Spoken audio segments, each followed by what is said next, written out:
Mare? O pare, tanghaling tapat palakad-lakad ka. Pwede ba kitang maistorbo saglit? Ano ba yun pare? Halika, pasok ka. Inutusan ako ni kumare mo, Mare. May fill upan kasi nag-apply siya ng loan. Ngayon, panay English yung fill upan. Alam mo naman kami, hindi kami nakapagtapos ng elementarya, kaya nilapitan kita, Mare. Sige pare, kuha ka ng upuan. Tignan ko nga pare, kunin mo yung upuan. Ay, madali lang to pare. Sige, kunin mo yan. Ikaw lang magsulat at pangit yung penmanship ko. Sige, Mare. O sige, tanungin mo na ako pare. Mare, region. Region, yan yung tinatanong kung Catholic ba kayo, o born again, o iglesia. Catholic, Mare. O, isulat mo dyan. Dali lang yan pare. Ganito yung spelling niya, Mare. Oo, tama yan pare. Extension, Mare. Extension, tinatanong yung mga extension nyo sa bahay kung ilan ba. Ay, 7, Mare. O, isulat mo 7. Street, Mare. Street, tinatanong kung street ba yung buhok ni Mare o kulot. Ay, kulot, Mare. Ay, lagay mo kulot. Dependence, Mare.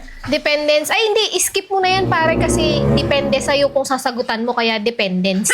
Ay. Tin number, Mare. Tin number, isulat mo 11. 11? Oo, kasi ang susunod sa tin, 11. Ganun. Tin 11. Citizenship, Mare. Citizenship, senior. Senior? Oo. Senior. Tama ba ito, Mare? Oo, tama, pare. Labor, Mare. Ay, tinatanong kung nung nanganak si Mare kung normal ba o CS nung nag-labor.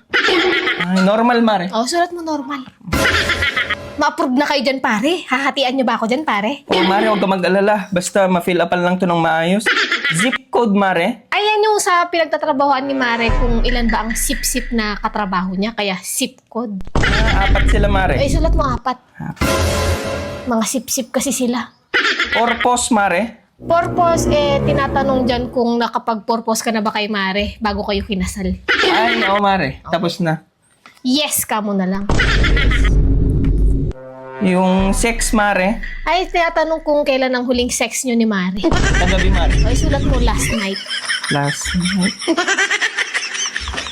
Yun lang naman, Mare. Uy, lang pala pare. Sigurado ma-approve yan, pare. Sige, Mare. Salamat, ha? Pare, yung hati ko dyan ha, pag Oo, na-approve yung loan nyo ha. Oo, wag ka mag-alala. Salamat, Mare. Sige pare, walang anuman. English major ako eh.